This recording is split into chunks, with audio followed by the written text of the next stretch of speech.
नमस्कार दोस्तों, राजू यादव नाम है हमारा और आज हम बात करने वाले हैं इस्लाम धर्म के बारे में। इस्लाम धर्म दुनिया का दूसरा सबसे बड़ा धर्म है, जिसकी कुल आबादी 190 करोड़ से 200 करोड़ के आसपास होने का अनुमान है। दुनिया भर में 56 ऐसे देश हैं जहां मुस्लिम बहुल आबादी निवास करती है। भारत के संबंध में मुसलमानों का पहला आगमन 629 ईस्वी में हुआ, जब अरब के मुसलमान केरल केरल में व्यापार करने आए और उन्होंने केरल के मालाबार में पहली मस्जिद का निर्माण किया, जिसका नाम चेरामन जुमा मस्जिद था। भारत में मुस्लिमों का दूसरा आगमन 712 ईडी में ईस्वी में हुआ, जब अरबों के सेनापति मोहम्मद बिन कासिम ने सिंध पर आक्रमण किया और सिंध को जीत लिया। लेकिन भारत में मुसलमानों का वास्तविक फैलाव, इस्लाम धर्म का वास्तविक विस्तार 12वीं और 13वीं शताब्दी के मध्य माना जाता है, जब दिल्ली की गद्दी पे मोहम्मद गौरी और कुतुबुद्दीन ऐबक बैठे। तब भारत के अंदरूनी हिस्से में इस्लाम धर्म का फैलाव हुआ। बात इस्लाम की हो रही है तो बात सबसे महत्वपूर्ण होती है मोहम्मद साहब की। मोहम्मद साहब इस्लाम धर्म के संस्थापक और प्रवर्तक हैं। इनका जन्म 570 ईस्वी में अरब के मक्का नगर में हुआ था। इनका बचपन में ही इनके माता पिता का देहावसान यानी स्वर्गवास हो गया था। इनका बचपन बहुत ही गरीबी में बीता था। दरिद्र परिवार में जन्म लेने के कारण इनकी स्कूली शिक्षा दीक्षा नहीं हो पाई, लेकिन युवावस्था में आकर इन्होंने मक्का में ही व्यापार करने लगे और व्यापार के द्वारा जीविकापार्जन करने लगे, अपना जीवन चलाने लगे और धीरे धीरे मक्का में अपनी ईमानदारी के लिए प्रसिद्ध हो गए। दरिद्र परिवार में जन्म लेने के कारण इन्होंने स्कूली शिक्षा हासिल नहीं की थी, लेकिन विचारशील थे, चिंतन करते थे, जिस कारण इन्होंने आध्यात्मिक चिंतन और ईश्वर की प्रेरणा से अद्भुत चेतना प्राप्त कर ली। और अद्भुत चेतना प्राप्त करने के बाद इन्हें ये महसूस हुआ कि अल्लाह ने इन्हें अपने नवीन धार्मिक संदेशों को जनसाधारण तक पहुंचाने का निर्देश दिया है, जनसाधारण तक पहुंचाने का आदेश दिया है। इस अल्लाह ये समय समय पे समाधिस्थ हो जाते थे और समय समय पर समाधिस्थ हो जाते थे और ईश्वर की प्रेरणा से जो कुछ कहते थे लोग उन्हें कंठस्थ कर लेते थे, लोग उन्हें याद कर लेते थे। मोहम्मद साहब द्वारा यही कही गई बातें जो लोगों ने कंठस्थ की, संग्रहित रूप में वही कुरान शरीफ बना। वही जो है वो कुरान शरीफ बन गया। कुरान जिसमें एक सच्चे धर्म की परिभाषा लिखी थी, जिसे इस्लाम कहा गया। इस्लाम मतलब शांति का मार्ग। मोहम्मद साहब के इस नए धर्म को मक्का वालों ने स्वीकार करने से मना कर दिया, जिसका स्वीकार करने से इनकार कर दिया। मक्का के लोग मोहम्मद साहब और उनके थोड़े से अनुयायियों को बहुत ज्यादा सताते थे, जिस कारण मदीना वालों के निमंत्रण पर मोहम्मद साहब 24 सितंबर 622 ईस्वी को मक्का छोड़कर मदीना चले गए। इस दिन को हिजरत कहा जाता है और इसी दिन से इस्लामी संवत या हिजरी संवत की शुरुआत होती है। इस्लामी संवत या हिजरी संवत वो होता है जिस दिन से इस्लामिक कैलेंडर की शुरुआत होती है। इसी कैलेंडर के आधार पर रमजान का महीना, रोजे, ईद आदि की तिथियां निर्धारित की जाती हैं। इस्लाम धर्म की दो प्रमुख ग्रंथ हैं, कुरान शरीफ और हदीस। कुरान में वह ज्ञान संग्रहित है जो मोहम्मद साहब ने अल्लाह ने मोहम्मद साहब को दिया और मोहम्मद साहब ने जनसाधारण तक प्रस्तुत करने के लिए उसे कुरान के माध्यम से उपलब्ध कराया। और हदीस में मोहम्मद साहब द्वारा कही गई बातें दर्ज की गई हैं। मदीना में आकर मोहम्मद साहब ने कुरान को एक व्यवस्थित रूप दिया और अपने विरोधियों को मुंहतोड़ जवाब दिया। यदि कोई व्यक्ति इस्लाम धर्म के बारे में जानना चाहता है तो उसे कुरान शरीफ को पढ़ना चाहिए। कोई मुस्लिम व्यक्ति का यानी मुस्लिम धर्म के अनुयायियों का संपूर्ण जीवन, सामाजिक जीवन, पारिवारिक जीवन एवं व्यक्तिगत जीवन इसी कुरान शरीफ पर आधारित होता है। इसके बाद बात करते हैं कुरान की। कुरान, मोहम्मद साहब इस्लाम धर्म के पैगंबर हैं। कुरान में वह ज्ञान संग्रहित है जो अल्लाह ने पथभ्रष्ट मानवता को, रास्ते से भटके हुए लोगों को सही मार्ग पर ले जाने के लिए दिया है। कुरान का अर्थ है, कुरान की जो उत्पत्ति हुई है वो करयान शब्द से हुई है, जिसका अर्थ है पाठ करना। इस्लाम धर्म के अनुयायी कुरान का प्रतिदिन पाठ करते हैं। इस्लाम धर्म के अनुयायियों का ये मानना है कि अल्लाह कुरान में लिखित एक एक बात स्वयं अल्लाह द्वारा उच्चारित की गई है।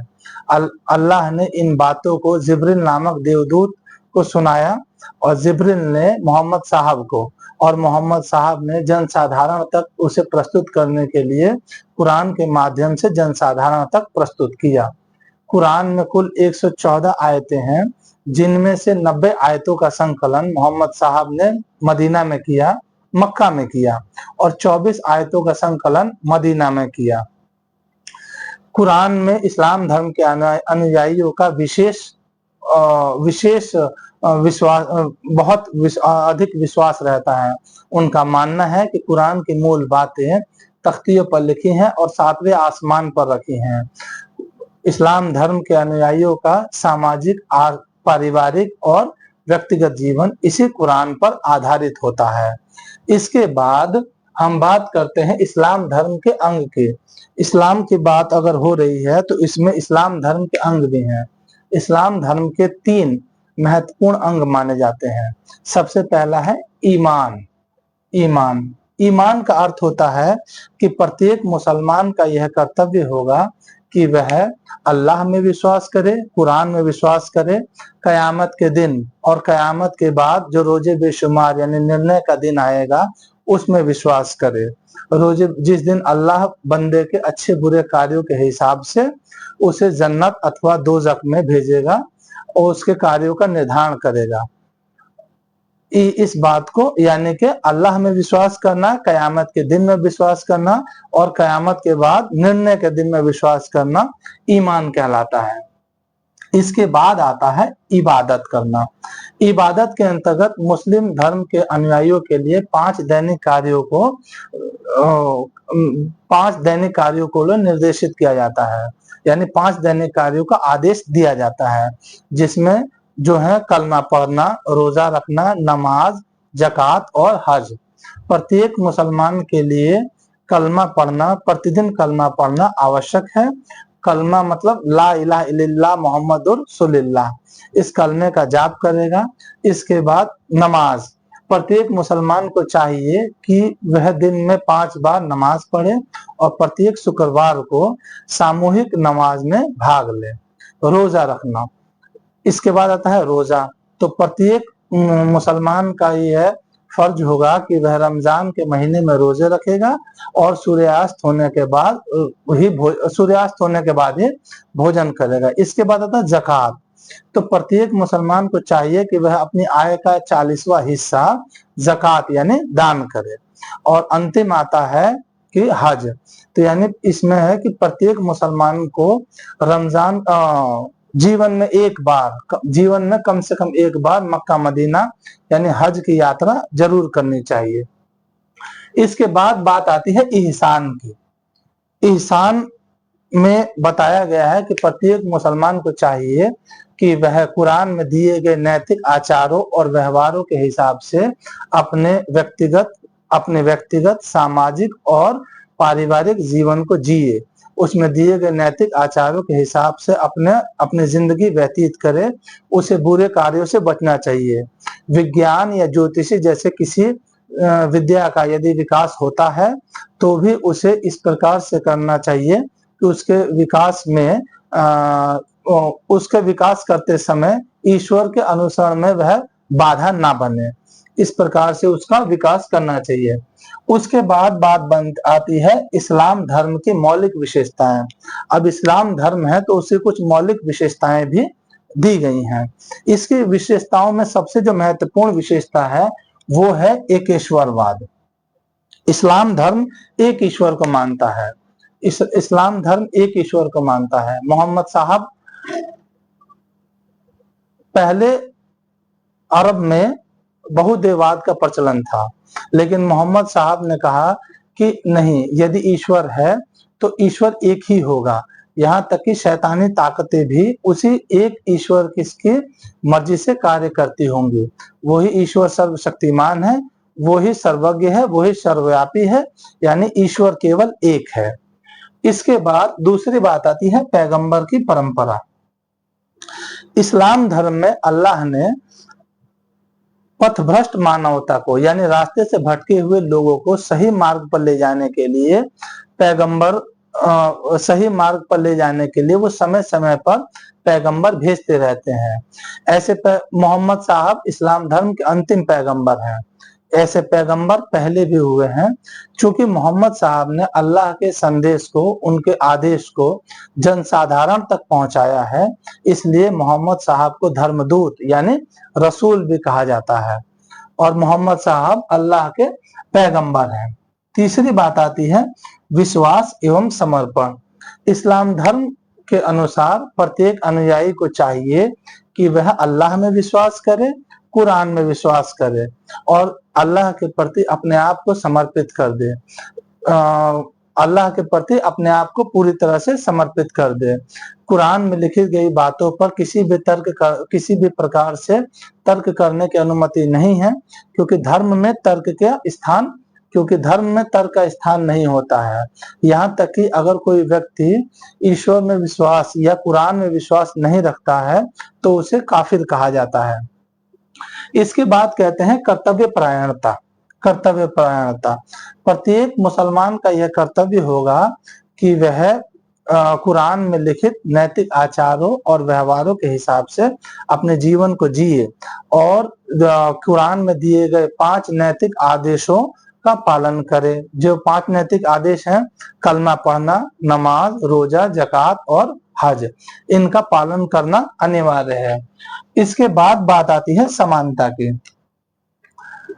हालांकि ये बात सही है कि स्त्रियों की तुलना में पुरुषों को इस्लाम धर्म में अधिक अधिकार दिए गए हैं।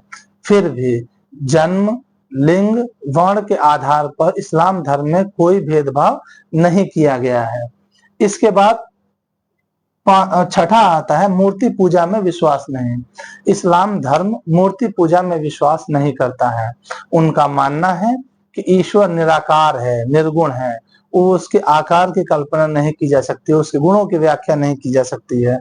इसलिए इस्लाम धर्म निर्गुण ईश्वर को मानता है और मूर्ति पूजा का विरोध करता है। इसके बाद आता है पुनर्जन्म में विश्वास नहीं। इस्लाम धर्म पुनर्जन्म में विश्वास नहीं करता है, बल्कि वह कयामत के दिन में विश्वास करता है। उसका मानना है कि एक दिन कयामत आएगी और कयामत के बाद रोजे बेशुमार का दिन आएगा, जिस दिन अल्लाह जो है अपने बंदों के अच्छे बुरे कार्यों का निर्धारण करेगा और उसके हिसाब से उसे स्वर्ग अथवा नरक में यानी जन्नत अथवा दोजख में भेजेगा। इसके बाद अंतिम है मानवीय स्वतंत्रता में अविश्वास। इस्लाम धर्म मानवीय स्वतंत्रता में विश्वास नहीं करता। उसका मानना है कि सभी बंदे ईश्वर की मर्जी के अधीन हैं, यानी हम सब बंदे हैं और ईश्वर हमारा मालिक है। हम यदि कुरान में कोई बात अलिखित या अस्पष्ट है, या तो नहीं लिखी हुई है या लिखी है तो स्पष्ट नहीं है, तो उसका अर्थ केवल और केवल पैगंबर के आचरण से या इमाम द्वारा ही दिया जाएगा, या उसका उदाहरण पैगंबर के आचरण और व्यवहार से ही लिया जाएगा और व्यक्ति को अपने हिसाब से निर्णय लेने का कोई अधिकार नहीं है।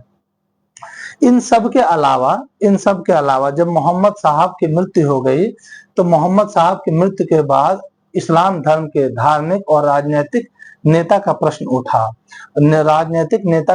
उठा तो इसमें 2 गुट बन गए।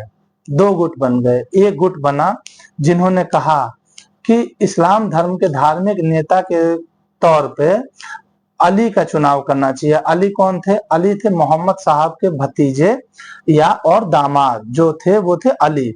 तो एक गुट था जिसने कहा कि मोहम्मद साहब के जो भतीजे हैं अली, उन्हें को धार्मिक और राजनीतिक नेता स्वीकार कर लिया जाए। तो जिस गुट ने यह स्वीकार किया उसे शिया समुदाय कहा गया, वो लोग शिया कहलाए। और एक समूह ऐसा था जिन्होंने कहा कि नहीं, राजनीतिक और धार्मिक नेता का चुनाव वंशानुक्रम तरीके से नहीं होना चाहिए, बल्कि एक जन समिति द्वारा उनका चुनाव होना चाहिए। तो जिसने कहा कि धार्मिक और राजनीतिक नेता का चुनाव एक जन समिति के द्वारा होना चाहिए, वो गुट जो थे वो गुट सुन्नी समुदाय के लोग थे। शिया समुदाय के लोगों का कहना है, शिया समुदाय के लोगों और सुन्नी समुदाय के लोगों में कुछ समानताएं और कुछ असमानताएं पाई जाती हैं। हालांकि दोनों के जन्म का आधार एक ही है, लेकिन कुछ समानताएं और कुछ असमानताएं पाई जाती हैं। जैसे शिया समुदाय कहता है, शिया समुदाय एक समय में एक से अधिक इमाम की बातें कहता है, वो एक से अधिक इमाम को स्वीकार करता है। सुन्नी समुदाय एक समय में एक ही इमाम को स्वीकार करता है। शिया समुदाय विवाह के अस्थायी होने को स्वीकार करता है। सुन्नी समुदाय विवाह के स्थायी होने को स्वीकार करता है। शिया समुदाय का तर्क है कि अली ही मोहम्मद साहब के असली वंशज हैं, इसीलिए उन्हें ही धार्मिक एवं राजनीतिक नेता चुनना चाहिए। और सुन्नी समुदाय का ये तर्क है कि नहीं, धार्मिक और राजनीतिक नेता का चुनाव जो है वो हमें एक जन समिति द्वारा करना चाहिए। तो इस पर शिया समुदाय का कहना है कि चूंकि धार्मिक नेता जो है वो केवल लौकिक होते हैं, उनका राज्य से कोई संबंध नहीं होता है, इसलिए हमें धार्मिक नेता का चुनाव उनके वंशानुक्रम तरीके से ही हो। लेकिन सुन्नी समुदाय का मानना है कि नहीं, इमाम का पद या खलीफा का पद जो है वो केवल धार्मिक, केवल लौकिक पद नहीं है, उसका लौकिक और राजनीतिक दोनों पद है उसका, क्योंकि धर्म और राज्य जो होते हैं वो परस्पर संबंधित होते हैं। इसलिए धर्म और राज्य के लिए जो नेता चुना जाएगा वो नेता जन समिति से और सर्वसम्मति से चुना जाना चाहिए। शिया समुदाय जो है वो विवाह के स्थायित्व में विश्वास नहीं करता है, और सुन्नी समुदाय जो है वो विवाह के स्थायित्व में विश्वास करता है। इन सब के बाद एक संप्रदाय है सूफी संप्रदाय।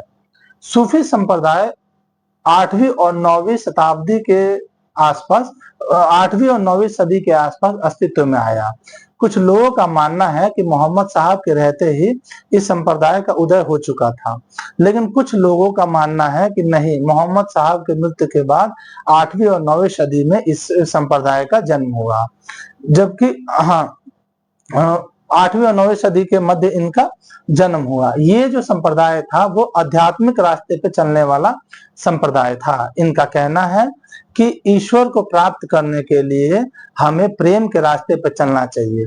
सूफी संप्रदाय कहता है कि ईश्वर के भीतर अमर प्रेम है, और उस अमर प्रेम को प्राप्त करने के लिए हमें इश्क रूपी रास्ते पे चलकर इश्क रूपी रास्ते का अनुसरण करते हुए ईश्वर को प्राप्त करना चाहिए। इनका कहना है कि ईश्वर को प्रियतमा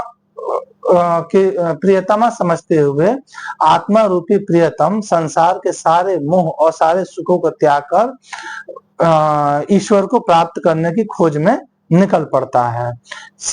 और उसके बाद सूफी संप्रदाय के अपने कुछ सिद्धांत हैं। सूफी संप्रदाय कहता है कि आत्मा और शरीर अलग अलग है। हालांकि हम जब कोई बुरे कार्य करते हैं उससे हमारी आत्मा प्रभावित होती है, लेकिन आत्मा की प्रवृत्ति है कि वह सही की ओर जाती है। सूफी संप्रदाय ईश्वर की प्राप्ति के लिए प्रेम और अध्यात्म का रास्ते का अनुसरण करते हैं। सूफी संप्रदाय के जो लोग हैं वो मानते हैं कि व्यक्ति को बुरे कार्यों से बचना चाहिए, बुरे कार्यों से बचना चाहिए, उससे उसकी आत्मा प्रभावित होती है। सूफी संप्रदाय के लोग कहते हैं कि अगर किसी व्यक्ति के कार्य अच्छे हैं, उसके कर्म अच्छे हैं, तो उसे मृत्यु से नहीं डरना चाहिए, क्योंकि मृत्यु जन्नत और दोजख जो है, जन्नत और दोजख यानी जन्नत और जहन्नुम, ये दोनों जो चीजें हैं ये ईश्वर से समीपता और दूरी के प्रतीक हैं। अगर आपके कर्म अच्छे हैं तो आप ईश्वर के समीप जाएंगे, अगर आपके कर्म बुरे हैं तो आप ईश्वर से दूर जाएंगे। तो ये बातें कहता है सूफी संप्रदाय। सूफी संप्रदाय के बारे में अगर बात की जाए तो ये इस्लाम कुरान के सिद्धांतों पर आधारित होने के साथ साथ भारतीय दर्शन में भी भारतीय वेदांत का दर्शन भी इसमें आता है। ये संप्रदाय भी अद्वैत को मानता है। ये संप्रदाय भी अद्वैत को मानता है कि ईश्वर एक है और कुरान के सिद्धांतों पर ही आधारित है। इसके बाद आता है इस्लाम धर्म का भारतीय समाज पर प्रभाव। जब इस्लाम भारत में आया तो इसके आने के बाद भारतीय समाज में भी परिवर्तन होने लगे। सबसे पहला परिवर्तन हुआ धार्मिक जीवन पर प्रभाव। धार्मिक जीवन पर प्रभाव आने लगा। इस्लाम धर्म एक ईश्वर को मानता है, एक ईश्वर को मानता है। इसके बाद इनके बाद से भारत में भी एक ईश्वर की बात आने लगी कि ईश्वर एक है। इस्लाम धर्म मूर्ति पूजा में विश्वास नहीं करता है। जिसके कारण ऐसा हुआ कि कई हिंदू संगठनों ने मूर्ति पूजा का विरोध किया और अन्य अनेक प्रकार के आडंबरों का विरोध किया, क्योंकि इनका मानना था कि कई हिंदू संगठनों का मानना था कि ईश्वर निर्गुण और निराकार है। इसके बाद ये तो थे धार्मिक जीवन पर प्रभाव। इसके बाद आया सामाजिक जीवन पर प्रभाव। मुस्लिम समाज के आगमन के बाद, यानी मुस्लिमों के आने के बाद भारत की सामाजिक स्थिति पर भी काफी प्रभाव पड़ा। मुस्लिमों के आगमन के बाद जो सबसे ज्यादा जो प्रभाव पड़ा वो महिलाओं पर प्रभाव पड़ा। मुस्लिमों से अपने स्त्रियों के सतीत्व की रक्षा करने के लिए पर्दा प्रथा का प्रचलन हो गया। बाल विवाह तेजी से होने लगे। विधवा पुनर्विवाह तेजी से होने लगा। सती प्रथा पर जोर दिया जाने लगा। सती प्रथा और जोहर पर जोर दिया जाने लगा। सिर्फ किस लिए? अपने सतीत्व की रक्षा के लिए।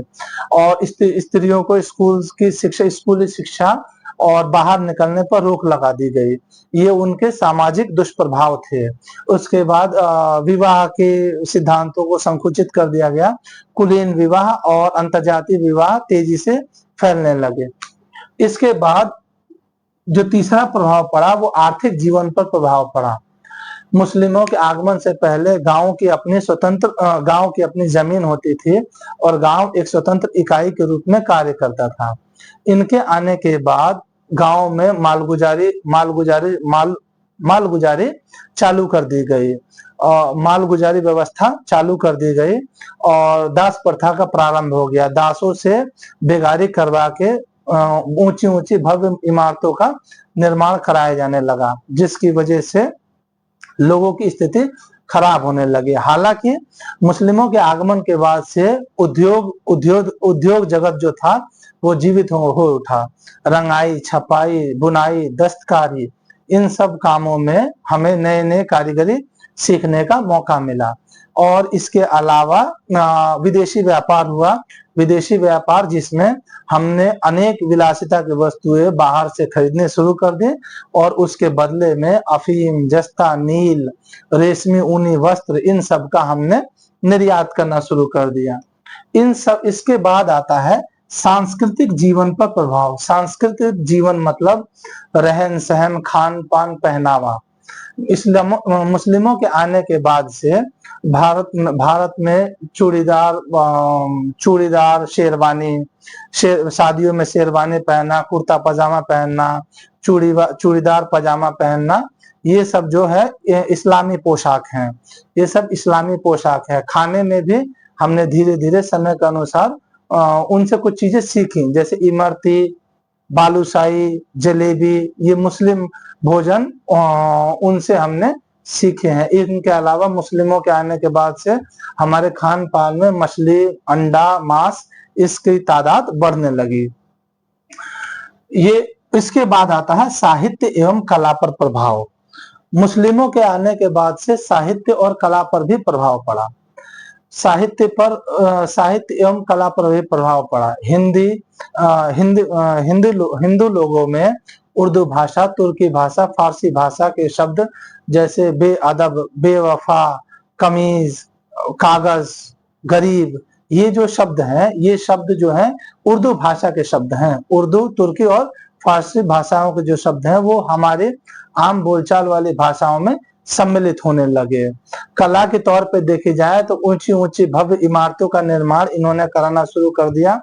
आगरा का ताजमहल आज भी इनकी गौरव गाथा गाता है। इसके बाद से भक्ति आंदोलन हुआ और भक्ति आंदोलन के बाद से भजन कीर्तन का प्रचलन बहुत तेजी से बढ़ गया।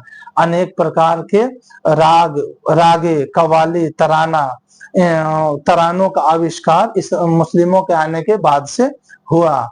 अकबर के दरबार में तानसेन ने मियां मल्हार और मियां की सारंग जैसी शैलियों का जैसे गीतों का निर्माण किया और ध्रुपद शैली जो थी वो इसी समय में आई थी।